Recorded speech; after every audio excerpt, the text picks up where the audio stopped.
எல்லாருக்கும் வணக்கம். இல்ல, நாட்டுல என்ன பிரச்சனை போயிட்டு இருக்கு? நீங்க என்னன்னா அந்த ஸ்கூலு பிள்ளைங்களுக்கு நோட்டு புத்தகம் கொடுக்கறது, சாப்பாடு போடுறது, நலத்திட்ட உதவிகளை பண்றது சொல்லி அதெல்லாம் பெருமையா வீடியோ எடுத்து போட்டு இதுதான் உங்களுடைய அரசியல் முன்னெடுப்பா? சிறுபலத்தனமா இல்ல? நான் கேட்கிறேன், இன்னைக்கு அண்ணாமலை பல்கலைக்கழகத்துல அங்க அவ்வளவு பெரிய பிரச்சனை போயிட்டு இருக்குங்க. அண்ணாமலை பல்கலைக்கழகத்தில் உள்ள ஒரு பெண் மாணவிக்கு ஒரு கொடூரமே நடந்திருக்கு.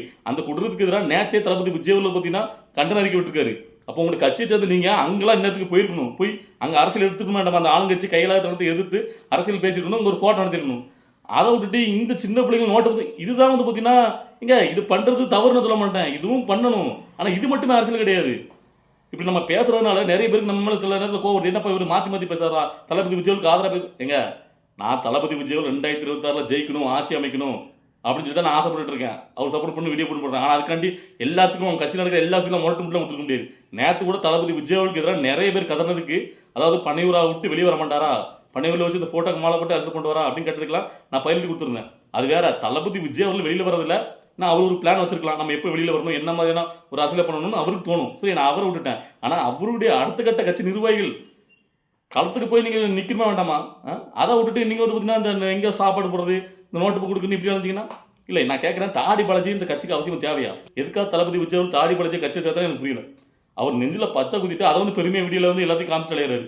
இதெல்லாம் ஒரு அரசு நடப்பேன். நான் ஆக்சுவலாக பார்த்தீங்கன்னா இன்னைக்கு இதை பற்றி பேசணும்னு நினைக்கல. அதாவது இது யூடியூப் ப்ரூட்டஸ் தான் வச்சு செய்ய நினைச்சிட்டு இருந்தேன். ஏன்னா யூடியூப் ப்ரூட்டஸ் தான் வந்து பார்த்தீங்கன்னா நேற்று வந்து பார்த்தீங்கன்னா தளபதி விஜயவல் பனையூர் ஆஃபீஸில் ஏசுநாதரை கூப்பிட்டு கேக் கொடுத்தாரு அப்படின்னு நக்கலை வந்து பதிவு போட்டிருந்தான். ஸோ அவனுக்கு தான் கொடுக்கணும். ஏன்னா அண்ணாமலை பல்கலைக்கழகத்தில் ஒரு மாணவிக்கு எவ்வளோ பெரிய குற்றம் நடந்திருக்கு. இந்த ஆளுங்கட்சிக்கு எதிராக அதை பற்றி பேச துப்பு கிடையாது. இந்த யூடியூப் போட்டு செம்படிக்கிறவன் அதெல்லாம் பற்றி பேச மாட்டேங்கான். இவ்வளோ விஷயம் போயிட்டு இருக்கு. ஆனால் விஜய் அவர்கள் வீட்டில் என்ன நடக்கு, ஆஃபீஸில் என்ன நடக்கு, விஜய் என்ன பண்ணுறாரு, அதை பிடிச்சி நக்கல் பண்ணிட்டு இருக்கான். அப்போ இவங்க வந்து புது வாட்ச்மேன் தானே, படையல் ஆஃபீஸுக்கு மில்டனை தூக்கிடுவோம், புது வாட்ச்மேனை நியூ அப்பார்ட்மெண்ட் யூடியூப் போட்டு ஆக்கிடலாம் அப்படின்னு அவனுக்கு எதிராக தான் வச்சு நினச்சிருந்தேன்.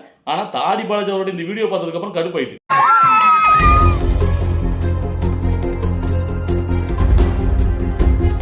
தாவேகா கட்சி சார்பாக இன்றைக்கி வந்து எல்லாருக்கும் வந்துட்டு குழந்தைங்களுக்கு நோட் புக்ஸு, பேக்கு, கொடை, அதுக்கப்புறம் வந்து சாப்பாடு எல்லாம் போட்டிருக்காங்க. நிறைய இடத்துல இந்த மாதிரி நலத்திட்டங்கள் நடக்குது. பட் இல்லை, இன்னைக்கு அந்த அண்ணாமலை பல்கலைக்கழகத்தில் அந்த படித்த அந்த மாணவிக்கு நடந்த அந்த கொடுமைக்கு எதிராக ஆளுங்கட்சி எதிர்த்து எதிர்கட்சியிலான அதிமுக, பாஜகன்னு சரியான அளவில் ஒரு போராட்டத்தை முன்னெடுத்து பண்ணிட்டு இருக்காங்க. ஸோ இந்த நேரத்தில் அங்கே மட்டும் தளபதி விஜயவரில் போய் நின்று இருந்தானா, இன்னைக்கு தங்கைக்காக நான் குரல் கொடுக்குறேன் எதிர்த்துன்னு இந்த டிஎம்கே மட்டும் எதிர்த்து பேசியிருந்தாங்கன்னா வேற லெவலில் இருந்திருக்கும். ஒரு நேஷனல் லெவல் நியூஸாக இருந்திருக்கும். படி பத்தி தெரிஞ்சிருக்கும் நியூஸ், நம்மளுக்கு தெரியும். ஆனால் சரி, தளபதி விஜயவல் அங்கே வர முடியாது, நம்மளுக்கும் புரியுது. அவருக்கு அடுத்த கட்ட கட்சி நிர்வாகிகள் போயிருக்க வேண்டாமா? இந்த புத்தியானதா இருக்கட்டும், இல்லை அதுக்கு அடுத்த நிர்வாகிகள் எவ்வளோ பேர் கட்சிக்காரங்க அங்கே போய் நின்று கொடுத்துருமா வேண்டாமா? இல்லை அந்த தாடி பழச்சு அங்கே போய் பேசிடுமா வேண்டாமா? எதுக்காக தாடி பழச்சில் கட்சியை சேர்த்து வச்சிருக்கு? இல்லை நிறைய நிர்வாகிகள் கட்சியில் இருக்கல, எதுக்கு வச்சிருக்காங்களே? அதான் நமக்கு வந்து பார்த்தீங்கன்னா ஏன் அப்படி பண்ணுறாங்க? இல்லை தளபதி விஜயவல்ல உங்களெல்லாம் போக வேண்டாம் அங்கன்னு எதுவும் கட்டளை போட்டுக்காரன்னு எனக்கு புரியல. நம்ம வந்து பார்த்தீங்கன்னா அந்த சும்மா வந்து பார்த்தீங்கன்னா எல்லாத்துக்கும் வந்து பார்த்தீங்கன்னா நீங்கள் மோட்டு முட்டெல்லாம் கொடுத்துட்டு இருக்க முடியாது. அதனால இந்த வீடியோ பார்த்துட்டு நம்ம நீங்கள் தவறாகவே நினச்சாலும் அதை பற்றி நான் கவலைப்பட போகிறது கிடையாது.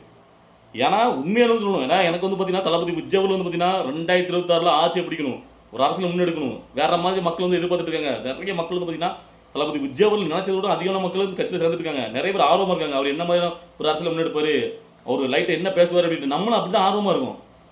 ஸோ அப்படிங்கிற பட்சத்தில் நம்ம தளபதி விஜயவல் வெளியில் வராதுக்கெல்லாம் நான் வந்து பார்த்தீங்கன்னா அதுக்கெல்லாம் வந்து ஒன்றும் சொல்ல மாட்டேன். ஏன்னா அதுக்கு நம்மளுக்கு புரியும். ஏன்னா அல்லு அர்ஜுனுக்கு எவ்வளோ பெரிய இஷ்யூ போயிட்டுன்னு எல்லாம் தெரியும். ஸோ அதனால உங்களுக்கு எதிர்கட்சிக்கலாம் அவர் வெளியில் வர மாட்டாரா, பிரஸ் மீட் அட்டன் பண்ண மாட்டாரா அப்படின்னு பயங்கரமாக எதிர்பார்த்துருக்காங்க. ஸோ அதெல்லாம் நம்மளுக்கு புரியுது. தளபதி விஜயவல் அதை வந்து கரெக்டான ஒரு பிளான் வச்சிருப்பாரு.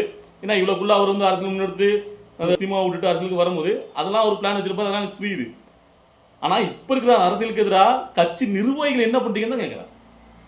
எப்பா பாஜக, அதிமுக எல்லாம் போய் நீங்கள் தமிழை வச்சுக்கலாம், அங்கே ஒரு படையாக நீங்கள் போய் நின்றுக்கணும் வேண்டாமா இல்லையா கேட்குறேன். இந்த அண்ணாமலை பல்கலைக்கழக பொண்ணுக்கு ஆதரவாக அங்கே போய் நின்று தளபதி விஜயவுடைய சார்பாக குரல் கொடுத்து நீங்கள் ஒரு பண்ணியிருந்தீங்கன்னா இன்றைக்கி வேற லெவலில் இருந்துருக்கும்ல. உயிர்ப்போட தமிழை வச்சுக்கலாம், உயிர்ப்போட இருக்குப்பா அப்படின்னு ஒரு அழகான ஒரு சென்சேஷன் நியூஸாக மாறும்ல உங்களுக்கு. அதை விட்டு தாடி பழத்தினா உட்காந்துட்டு இந்த பிள்ளைங்களுக்கு நோட்டு புத்தகம் கொடுத்தேன், நான் சாப்பாடு போடுறேன், அதெல்லாம் வீடியோ எடுத்து போட்டிருக்கேன் இந்த டைமில். ஏன்னா இப்போ தளபதி விஜய் அவர்கள் ஒரு ஏர்போர்ட்டில் திரிசா கூட ஒரு கல்யாணத்துக்கு முன்னாடி கோவாக்கு போனான்னு அதை எதிரிகள் கூடாரங்கள் இல்லை, அது ஒரு நார்மலான ஒரு விஷயம். அவங்களுக்கு தெரிஞ்சவங்க தோழிகள் கல்யாணத்துக்கு போனாருப்பா, அதை எடுத்து என்ன மாதிரி வந்து பார்த்தீங்கன்னா அவங்க எப்படிலாம் பண்ணுறானுங்க. ஆனால் உங்களுக்கு ஆளுங்கட்சி கையாளாதனம் ஒரு பெண்ணுக்கு இவ்வளோக்குள்ள ஒரு கொடூர சம்பவம் இருக்கு, தொடர்ந்து சட்டம் ஒழுங்கு சீர்கட்டு அணிஞ்சிட்டு இருக்கு. இதை வச்சு அழகாக உங்களுக்கு அரசியல் பண்ண தெரியலையா? உங்களுக்கு என்ன பண்ணுறீங்க பண்ணீங்களா? எனக்கு தெரிஞ்சு என்ன மாதிரி இந்த சோசியல் மீடியாவில் இருக்கிற பசங்களாவது பரவாயில்ல, கட்சி சாராதவங்க நிறைய பேர் இருக்காங்க. அதாவது கட்சியில் வந்து பார்த்தீங்கன்னா பொறுப்புல இல்லாதவங்க. டிவிக்கு ஐடி கொடுங்க, டிவிக்கு ஐடி கூட டிவிக்கோட தளபதி விஜயோடைய ஆதரவாளர்கள் ரசிகர்கள் அவங்கெல்லாம் பயங்கரமா அரசியல் பண்றாங்க. நமக்கு அது பிடிச்சிருக்கு. அவங்களாம் வந்து பார்த்தீங்கன்னா எதிராளிகள் டக்குன்னு நான் பார்க்குறேன். இப்போ யூடியூப் கிரியேட்டர்ஸ் ஆகட்டும், யாராவது ஒருத்தனுக்கு வந்து பார்த்தீங்கன்னா பதிலடி டக்குன்னு கொடுக்காங்க. ஸோ அவங்களுக்குலாம் அவ்வளோக்குள்ள தளபதி விஜயெல்லாம் பிடிச்சிருக்கு, ரசிக்கிறாங்க. ஸோ அவருக்காண்டி வந்து அதாவது எந்த ஒரு எதிர்பார்ப்பும் இல்லாமல் தளபதி விஜயலுக்காக அவ்வளோக்குள்ள உயிர்ப்பட இருக்காங்க. ஸோ அந்த மாதிரி ஆளுகளை கட்சியில் சேர்த்தா கூட கட்சி இன்னும் வேற வேகமாக செயல்படும் போல. ஆனால் கட்சியில் இருக்கிற நிர்வாகிகள், அதாவது அதிகாரமா இந்த பொறுப்பில் இருப்பீங்க தெரியுமா, அவங்க தான் மண்ணு மாதிரி இருக்காங்க. எனக்கு ஒன்றும் புரியல. உங்களுக்கு எப்படி ஒரு வாய்ப்பு கிடைச்சிருக்கு இந்த அரசாங்கத்தை எதிர்த்து கேள்வி கேட்கறதுக்கு, இந்த பெண்ணுக்கு எதிராக எவ்வளவு ஒரு கொடூரம் நடந்திருக்கு. இதை வச்சு நீங்க வந்து ஆளுக்கு ஒரு அரசியல் பண்ண வேண்டாமா? அப்பதான் ஒரு பயம் வரும். என்னப்பா அப்படின்னு தமிழை வச்சுக்கிறவங்க எவ்வளவுக்குள்ள இருக்காங்க, அப்படி எப்படி உயிர்ப்பு செயல்படுறாங்கன்னு சொல்லி அவன் மிரளுவான். அதெல்லாம் விட்டு பார்த்தீங்கன்னா நீங்க பாட்ட அப்படி மண்ணு மாதிரி வந்துக்கிட்டு எங்கேயாவது போயிட்டு இருந்து நாங்கள் சாப்பாடு கொடுத்தோம், அன்னதானம் கொடுத்தோம், நோட்டு புக் கொடுத்தோம் சொல்லி அதெல்லாம் வீடியோ எடுத்து நாங்கள் தான் கட்சிக்காரன்னு சொல்லி நீ அப்படியே போட்டு வெளியிட்டு இருக்கீங்க. ஸோ இதை பார்த்துட்டு தோழர்கள் நீங்களே முடிவு பண்ணுங்க. நான் சொல்றல சரியா தவிர எதா இருந்தாலும் தைரியமா கமெண்ட்ல பதிவு பண்ணுங்க. ஸோ என்ன மாதிரி உங்களுக்கு என்ன தோணுது தமிழை வச்சுக்கிறத பார்க்கும்போது அப்படிங்கிறத கமெண்ட்ல பதிவு. பாய்.